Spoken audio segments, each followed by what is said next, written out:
Salut, salut, salut, salut. Bon, vous voyez, on est un peu dehors. On est au dimanche, on peut le dire comme ça. Vous êtes certainement en train de passer votre fin de soirée. Et nous sommes encore dans l'après-midi. Puisqu'il est encore quelle heure? Il est 15h. 15h, 2 minutes, on peut le dire comme ça. Hein, 15h, 2 minutes. Bon, c'est comme vous venez de le dire là, vous venez de le voir, on le dit d'une manière claire. Je vais simplement essayer de poser. Ce que je veux faire, c'est que je vais essayer de vous faire jouer une petite section. Je ne sais pas si j'aurai la chance de le retrouver. Non, pas ça, pas ça, pas ça. Pas ça. Je vais simplement essayer de regarder sur mon profil. On est dehors. Profite un petit temps de cette petite journée. Je vais essayer de regarder. Est-ce que j'aurai la chance? Je vais essayer de diminuer le son. Bon, tout à l'heure, on était sur YouTube. On était live sur YouTube. Directement, on dit que devons-nous faire des criminels comme Kagame Paul, Sassou Denis Christelle Denis et Sassou Denis Mathurin le Dahomey. Donc vous pouvez aller regarder cette vidéo sur YouTube, directement sur la chaîne. Et puis on passera le lien directement sur Facebook quand on aura fini. Mais vous pouvez toutefois aller regarder ça. Je vais essayer de faire ça. Bon, je vais essayer d'augmenter le son. Et puis je vais essayer de jouer ça. La démocratie n'est pas pour autant sauvée. C'est sans doute le Premier ministre sortant, Claude Antoine Dacosta, qui a touché le poteau rose. C'est mon pays. Je suis né ici. J'ai dû le quitter parce que des êtres médiocres ont accédé aux combines du pouvoir. J'ai dû quitter ce pays pour sauver ma vie parce que des êtres médiocres accédant aux combines du pouvoir ont mis en péril la vie de cadres formés au niveau le plus élevé de l'université sont rentrés au pays pour se mettre au service du pays et qui ont dû fuir en face de ces êtres médiocres. 25 ans après, je rentre et je trouve ces mêmes êtres en face de moi, prêts à dicter au peuple toujours la même médiocrité, toujours le même goût du crime. Et ça, c'est insupportable. Vous avez entendu là, hein? Chers frères débrasistes, non, même pas frères. Moi, je l'appelle chers ennemis débrasistes. Avez-vous entendu, c'était quoi, Claude Dacosta, hein? Vous avez entendu ce qu'il a dit là?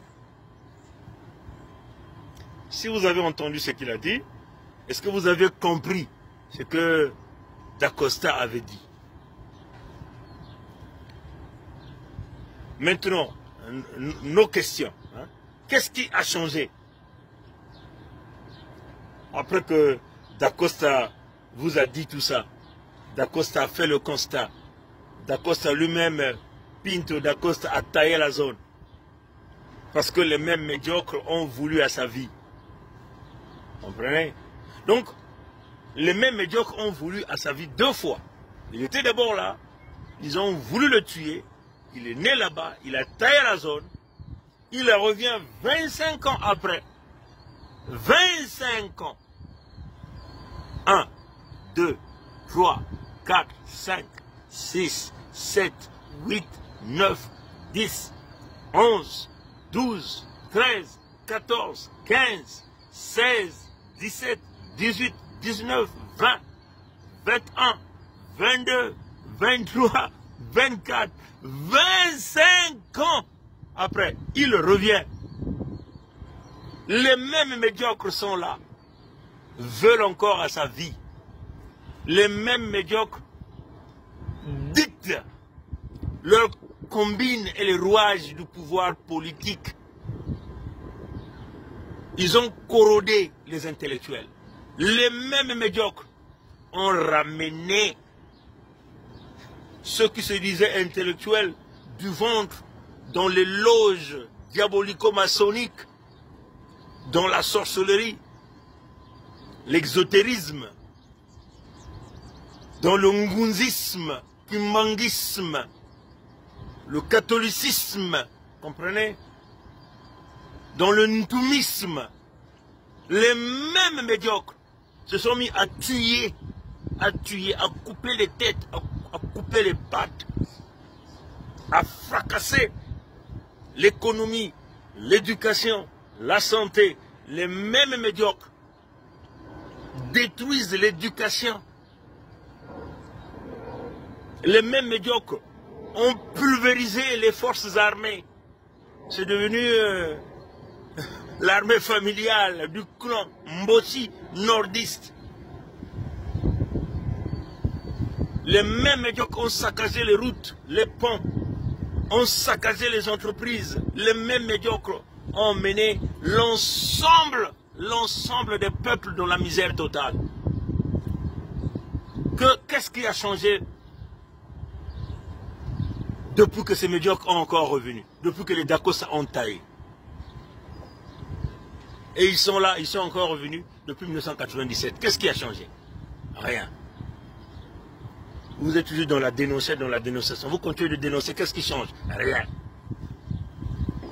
Les débrasistes, sortez de la tombe de Débrasa. Sortez de ces loges-là. Sortez de la sodomie. Revenez-en sur le vrai chemin qui est la Fédération Congo. Mais nous sommes très clairs, mes frères et sœurs.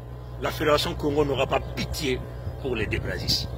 Nous vous buterons tous, ceux-là qui vont insister. Nous vous écraserons tous. On va purifier les Congos. La Fédération Congo va être basée sur la culture Congo. Un nouveau pays, une force, où l'humain est au centre de tout, où les femmes contrôlent tout, les enfants sont au centre de tout, les vieux travaillent ensemble avec leurs jeunes. Le décollage de tout un chacun. Les débrasistes, on n'a plus besoin de vous. Masengo Tiassé, moi je le respecte. Tu viens encore nous parler de Mokoko? Tout le temps, Mokoko, Mokoko, Mokoko. Masengo Tiassé, on n'a plus besoin de ce discours-là.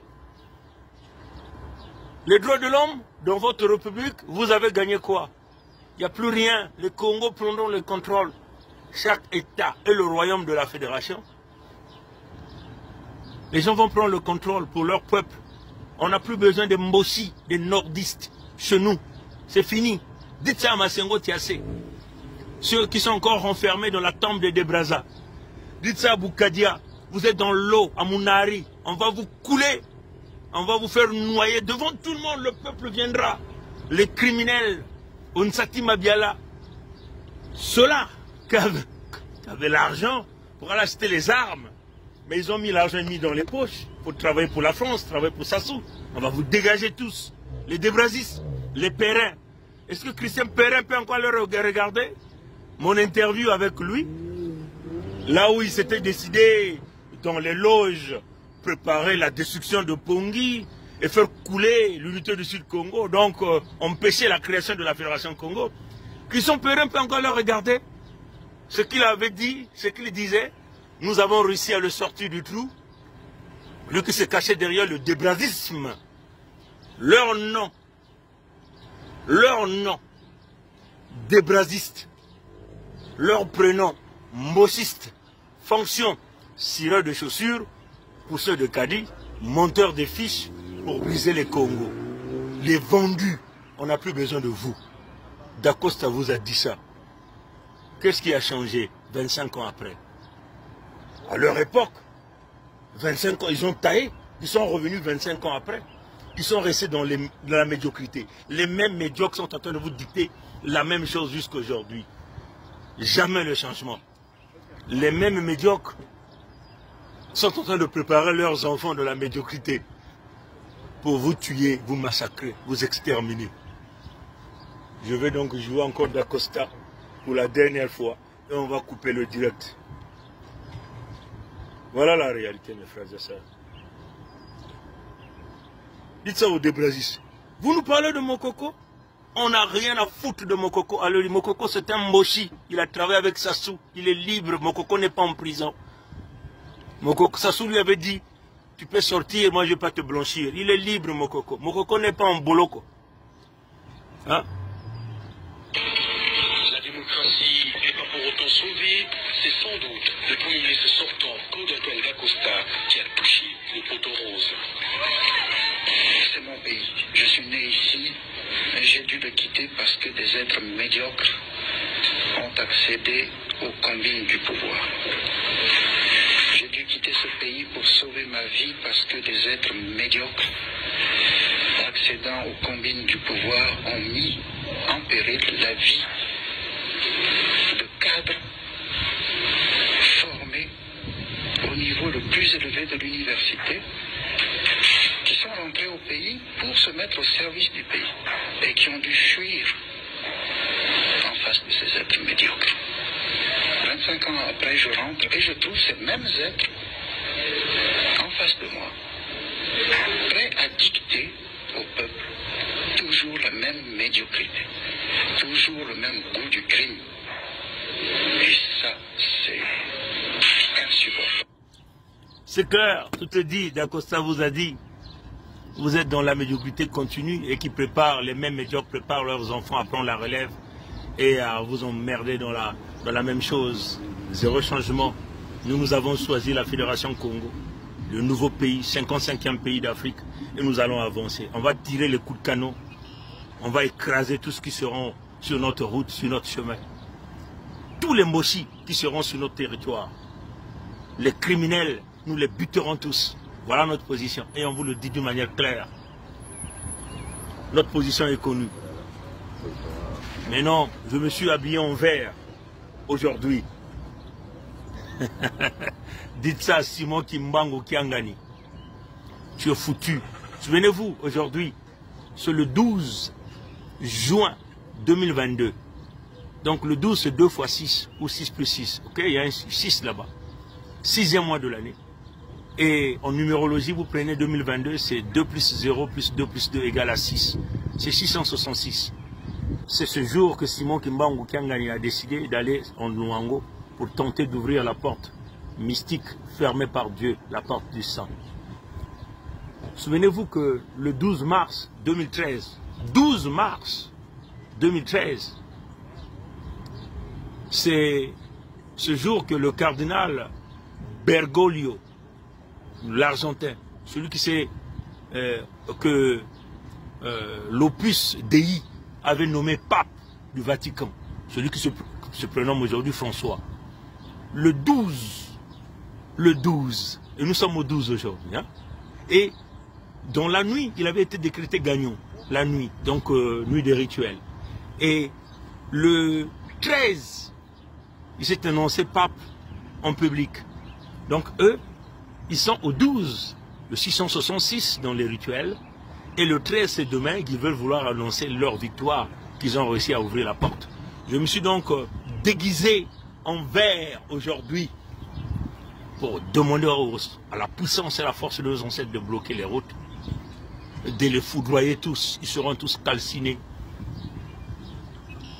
Votre 666 aujourd'hui, vous êtes dans la merde, vous êtes très mal barré. Simon Kimbangu Kiangani, tu n'as aucun pouvoir, tu vas être calciné. Tous ces gens qui feront ces rituels, ils seront calcinés. Personne n'a le droit d'ouvrir cette porte. Vous êtes très mal barré. Que Dieu nous garde, que Dieu nous bénisse. La lutte continue. Kokoko Kongditadi, Kokoko Kongditadi, Kokoko Kongditadi. Pilimbanzao. À la prochaine.